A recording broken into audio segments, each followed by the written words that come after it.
시청자 여러분 반갑습니다. 부동산 미디어 그룹 박대근 대표입니다. 자, 2021년도 정말 다사다난했던 한 해가 이제 마무리가 돼가고 있습니다.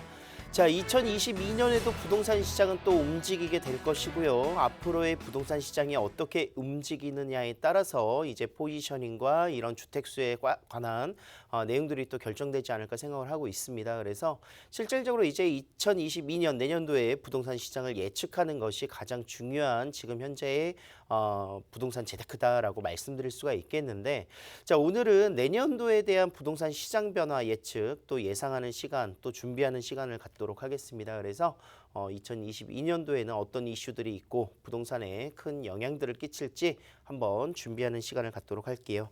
자, 궁금하신 내용들은요. 서울전화 02-2638-3956번으로 전화 주시면 되겠고요. 친절한 상담 같이 함께 드리고 뭐 궁금하신 내용들뿐만이 아니라 강의를 들으시다가 뭐 이런 그 궁금증 해결들 같이 함께 해보는 시간 갖도록 하겠습니다. 자, 지금부터 부동산 고수 비급 시작해 보도록 하겠습니다. 자, 165강입니다. 2022년 부동산 시장 변화 예상하는 시간 갖도록 하겠는데요. 자, 내년도에는 이제 부동산 시장의 결정적인 영향들을 또 간접적인, 직간접적인 영향들을 끼칠 이슈들이 몇 가지가 있습니다. 그 중에서도 대표적인 5가지 선정을 해봤는데, 일단은 뭐 내년도 상반기에 대통령 선거가 또 위치하고 있죠. 그렇기 때문에 정책적으로나 이제 정권적으로 어떻게 보면은 부동산 시장에 큰 영향들을 끼칠 수 있는 가장 대표적인 부분이다라고 말씀드릴 수가 있겠습니다. 각 대통령이 될 수 있는 후보 그런 그 가운데 이제 실질적으로 부동산 정책에 대한 공약들이 굉장히 많이 비중을 또 차지하고 있기 때문에 그런 공약들이 어떻게 정책적으로 연결이 될 것인가에 대한 포커스가 굉장히 많이 맞춰지게 될 것이고요. 자, 거기에 더불어서 이제 시중금리, 기준금리의 상향으로 인해서 은행에 대한 금리라든가 이런 대출에 대한 금리 인상들에 대한 어떻게 보면은 상향들이 예정되어 있는 것도 내년도에 이슈가 될 것이다라고 말씀드릴 수가 있겠습니다. 인플레이션이 현금화의 그런 유동성의 증가로 인해서 인플레이션이 기정사실화되어 있고 이런 부분들로 인해서 경기의 그런 상황들을 어떻게 보면은 안정화시키기 위한 정책, 금리 인상들이 예측이 될 수가 있겠는데 대출을 발생시켜서 부동산의 또 연관성을 뗄래야 뗄 수 없는 상황이다 보니까 금리 인상도 부동산에 같이 함께 움직일 수 있는 요인이 될 것이다라고 생각을 할 수가 있을 것 같아요.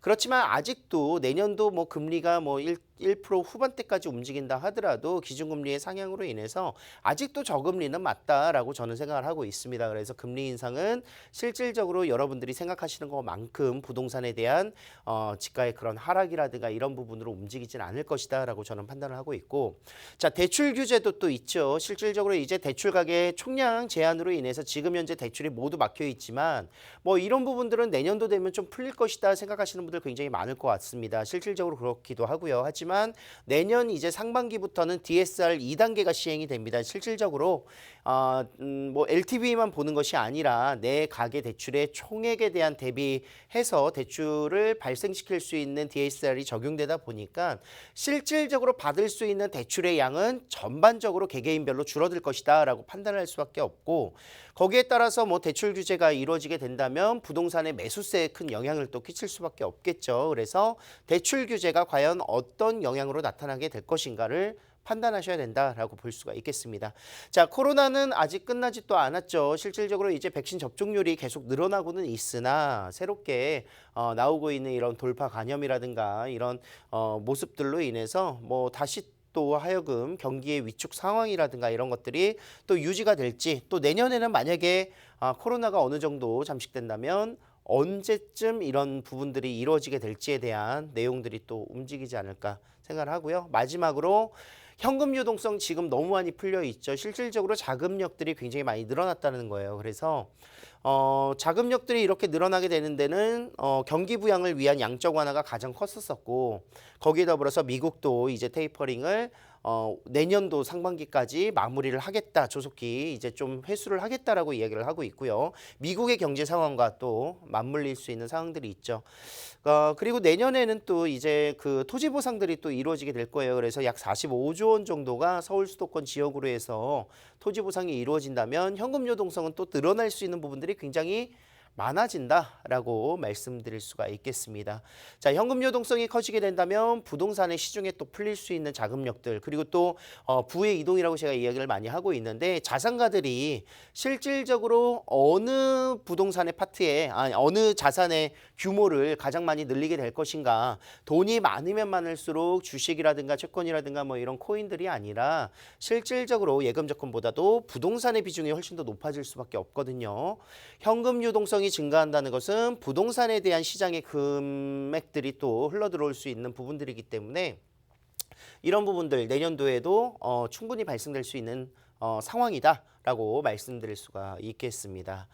자, 2022년 부동산 시장 분석 한번 해보도록 할게요. 일단 가장 기본적인 전제 조건은요, 신규 아파트 입주 공급 물량의 부재입니다. 실질적으로 올해보다도 거의 뭐 절반가량 떨어지는 수치들이 나타나고 있고, 실질적으로 내년도에는 올해보다 약 34%의 신규 아파트 입주 물량들이 예정되어 있습니다. 24,400여 가구 정도가 구성되어 있는데, 여기서 끝나는 것이 아니라 2023년도에도 지금 당장에 뭐 공사를 시작한다 하더라도 2023년에 공급이 되기는 어렵겠죠. 그렇기 때문에 2023년에는 또 요거보다도 더 떨어지는, 약 절반가량이 또 떨어지는 약 13,000여 가구 정도로 줄어들거든요. 공급이 부족하다라는 것, 이것이 가장 부동산에 큰 영향을 끼칠 수밖에 없다. 매년마다 새로운 결혼하는 신혼부부라든가 새로운 집들이 필요한 수요는 동일하게 증가하게 될 텐데, 신규 아파트의 입주 공급 물량이 줄어든다는 것은 그만큼 신축에 대한 수요가 굉장히 또 포화될 수 있는 상황이고, 그렇기 때문에 신규 입주 물량의 공급이 줄어드는 것은 전세 물량 감소, 신축에 대한 전세 물량 감소에도 영향을 끼칠 수밖에 없습니다.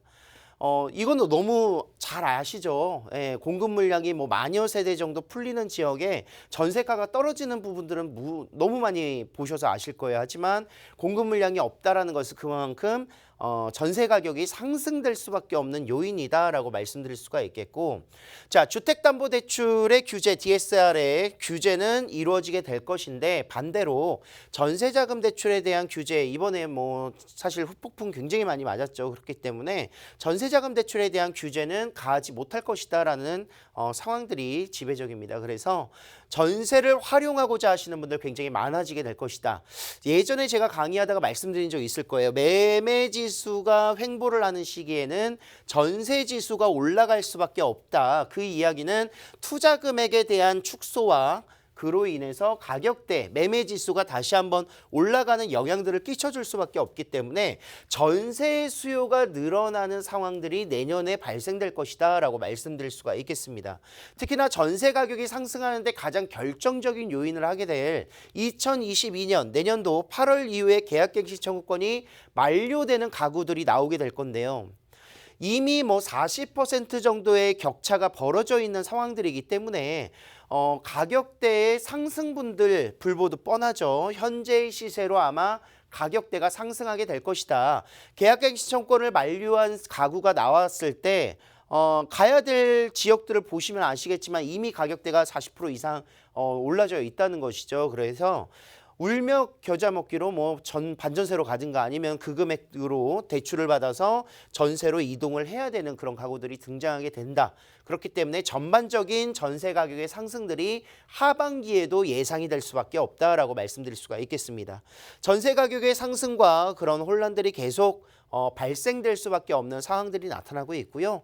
자, 간혹 가다가 이제 종부세라든가 보유세의 부담으로 인해서 집을 매도하고자 하는 사람들이 늘어난다면 가격대가 떨어지지 않을까, 이런 기대감을 가지고 계시는 분들 굉장히 많을 거예요. 하지만 종부세라든가 보유세의 부담으로 팔게 됐었을 때 다주택자가 실질적으로 뭐 종부세, 보유세 아시잖아요. 1주택자는 그렇게 큰 피해는 없을 거예요. 그렇기 때문에 다주택자가 집을 매도하게 됐었을 때는 어떤 주택을 매도를 먼저 하느냐, 인기 있는 핵심 지역의 주택을 먼저 매도하는 것이 아니라 비인기 지역부터 매도를 하게 될 거라는 겁니다. 그렇기 때문에 부동산 시장의 변화에 있어서도 양극화는 내년도에 더욱더 올해보다 심해질 것이다 라고 말씀드릴 수밖에 없겠죠.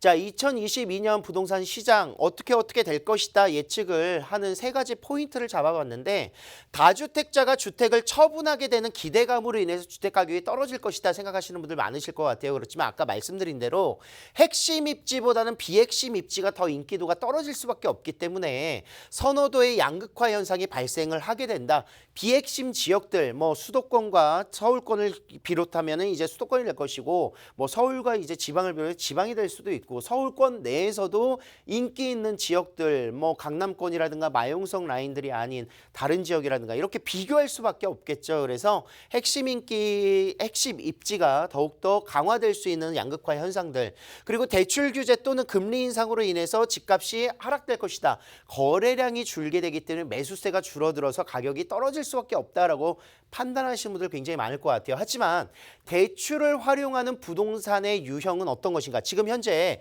15억 원 초과되는 주택은 대출을 발생시키고서 매매를 하느냐? 그렇지 않습니다. 대출이 전혀 발생될 수 없는 상황이기 때문에 대출이 안 나오죠. 그래서 현금 가격으로 지금 현재 15억 초과 주택들은 거래가 되고 있고 신고가가 갱신되고 있다. 인기 있는 지역들 뭐 강남권이라든가 이런 지역들의 가격들의 상승분들은 대출과는 전혀 연관이 없다라고 말씀드릴 수가 있겠고요.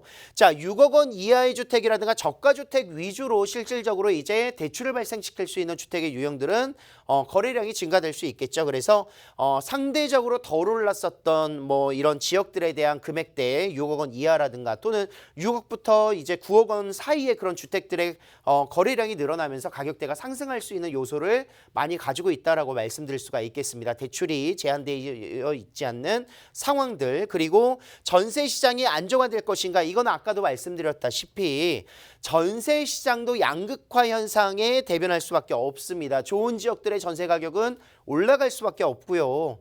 인기 없는 지역들의 전세 가격은 어느 정도 횡보하거나 공급 물량들이 늘어나게 되는 지역들 지금 뭐 뉴스로도 많이 접할 수 있는 지역들이죠. 실질적으로 이런 지역들을 어느 지역이라고 딱 말씀드리긴 그렇지만 그런 지역들의 지금 공급 물량이 늘어나 있는 곳들은 전세가 안 맞춰진다 이겁니다. 실질적으로 전세 시장에서도 인기 있는 지역들에 대한 양극화 현상들 공급 제한이 있는 곳들 충분히 보시면서 만약에 내가 투자를 해야 되겠다라고 하실 때는 그런 지역들을 선점하셔야 된다라고 말씀드릴 수가 있겠습니다.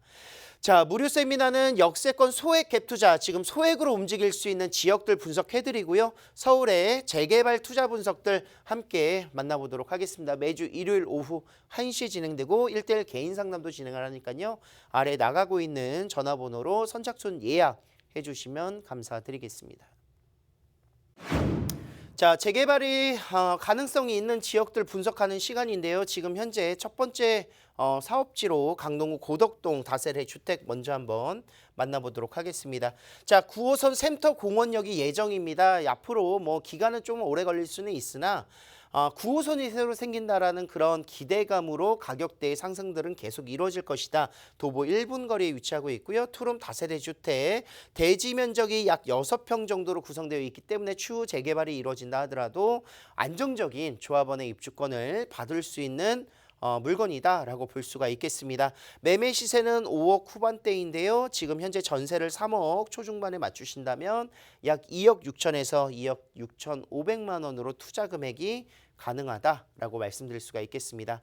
자, 고덕동은 너무 유명한 지역이죠. 실질적으로 이제 강동권 내에서도 9호선 연장선의 초획수권 다세대 주택이라는 장점을 가지고 있고 뭐 학군이면 학군, 숲세권이면 숲세권, 뭐 주변에 이제 이케아라든가 코스트코라든가 이런 대형 몰세권들, 뭐 스타필드도 이제 미사에 위치하고 있고요. 또 역세권이 생긴다라는 점, 그리고 앞으로 고덕 비즈밸리 그리고 강동 첨단 업무단지가 위치하고 있기 때문에 직주 근접성의 우수성들을 보여주고 있습니다. 또 노후도라든가 이런 재건축, 재개발이 모두 가능한 지역이기 때문에요. 앞으로의 미래 가치 더욱더 우수하게 바라보실 수가 있겠고 개발 호재 풍부한 지역으로 고덕동 함께 볼 수가 있겠습니다. 자, 샘터 공원역 9호선이 예정되어 있는 곳에서 바로 1분 거리에 위치한 곳이 바로 고덕 지역인데 이곳이 바로 고덕 2-2 구역이라고 말씀드릴 수가 있겠습니다. 자, 이미 신축 아파트들이 밀집되어 있는 지역들이죠. 뭐 그라시움을 비롯한 아르테온이라든가 이런 아파트, 네임밸류 있는 아파트들이 지금 현재 조성이 되면서 호가 약 18억, 19억 정도를 지금 보여주고 있습니다. 그래서 앞으로의 그런 시세들 더욱더 입지가 더욱더 좋아질 수밖에 없는 지역에 위치하고 있기 때문에 이 지역의 수익성 굉장히 높게 평가할 수 있다라고 말씀드릴 수가 있겠고요. 9호선뿐만이 아니라 고덕 비즈밸리가 또 지금 현재 공사를 하고 있습니다. 2022년에 완공을 목표로 하고 있기 때문에 수많은 기업들이 이곳에 또 들어간다. 그래서 업무 단지를 끼고 있는 역세권의 신축 아파트 정말 메리트 있지 않겠습니까? 거기에 더불어서 앞으로 이곳에 대중교통편 뭐 지금 현재도 잘 되어 있지만 9호선뿐만이 아니라 간선도로, 고속도로, 서울 세종간 고속도로의 건축 사업과 수도권 제일순환고속도로가 또 위치하고 있어서 차량 이동으로도 굉장히 용이한 지역에 위치하고 있다라고 볼 수가 있겠습니다. 차량뿐만이 아니라 뭐 지금 현재 5호선이라든가 9호선을 이용한다면 강남과 도심 지역 그리고 영등포, 여의도 모두 다 이루고 있는 노선들이기 때문에 굉장히 핵심적인 입지로서의 장점을 보이는 바로 고덕이 될 것이고요. 강남 4949 괜히 얘기하는 게 아니죠. 앞으로 향후 55만 명까지 인구가 증가할 것이다 라고 강동구는 이야기를 하고 있습니다. 그래서 서울에서 정말 대표할 수 있는 주거지로서 업무지의 접근성이 좋은 직주 근접성을 가진 지역이 바로 강동구 고덕동이 된다라고 볼 수가 있겠습니다.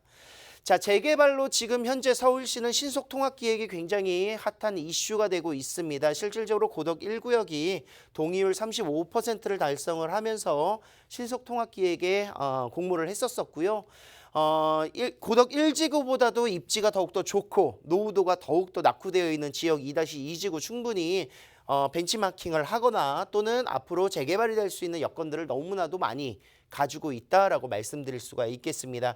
이미 공공재개발로 올 초에 실질적으로 이제 추진이 됐었던 지역이기도 하고요. 민간으로 추진해서 수익성을 높이겠다라는 주민들의 의지가 확고한 만큼 이곳에 앞으로 개발될 수 있는 재개발, 재건축 사업들이 많은 기대감을 보여주고 있습니다. 자, 거기에 더불어서 고덕 비즈밸리가 지금 현재 약 150개 이상의 기업들이 중소기업들이 대기업을 비롯해서 입점을 예정하고 있고요. 첨단 R&D 산업이라든가 유통사업들이 같이 함께 들어가는데 대표적인 곳으로 이케아를 들 수가 있겠습니다. 그래서 이케아 3호점이 이제 서울에서 또 들어간다. 뭐 고양이라든가 지금 현재 광명 같은 지역만 보시더라도 이케아만 들어갔을 뿐인데 그 주변에 아파트 가격들 큰 폭으로 오름세를 보여주고 있었거든요. 단순히 이케아 가구 어떻게 보면 쇼핑몰만 들어가는 게 아니라 복합적인 쇼핑몰로 지금 현재 구성을 했기 때문에 굉장히 많은 그런 몰세권의 영향들 그리고 주민들의 생활 편리성들이 좋아진다라고 볼 수가 있겠습니다.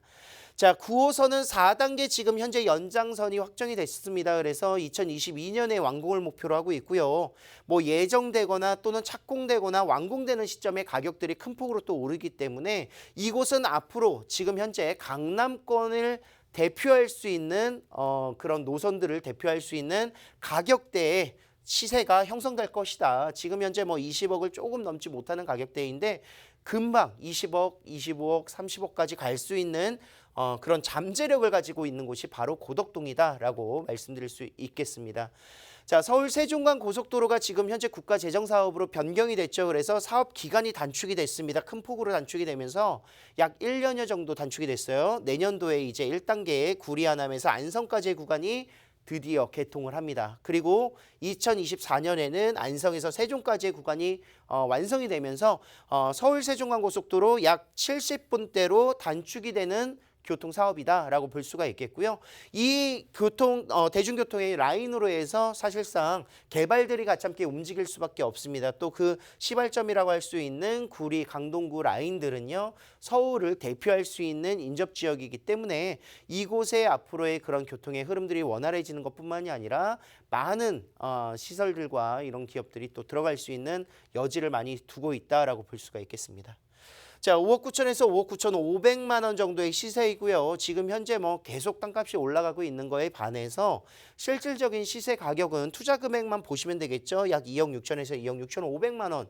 소액으로 투자할 수 있는 재개발 지역이다라고 볼 수가 있겠습니다. 뭐 서울의 웬만한 지역들 피 얼마씩 붙습니까? 뭐 이미 6, 7억대 피가 아니라 10억, 12억대 피가 붙고 있기 때문에 요 정도의 투자 금액으로 내가 앞으로 조합원 입주권을 받을 수 있다면 충분히 투자할 수 있는 그런 기대 가치가 있다라고 볼 수가 있겠고요. 월세 시에는 약 130만 원 정도 예상을 하시면서 투자 금액, 대출 금액을 제외하고 약 2억 후반대로 보시면 되겠습니다.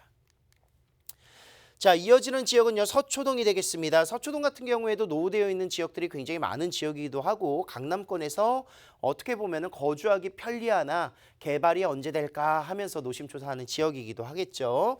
2호선과 3호선 교대역 더블 역세권에 위치하고 있고요. 이것도 역시 투룸으로 이루어져 있는 다세대 주택이 되겠습니다. 예상 실투자 금액 서초동에 위치한 주택으로 약 5천에서 6천만 원 소액 투자가 가능하겠습니다.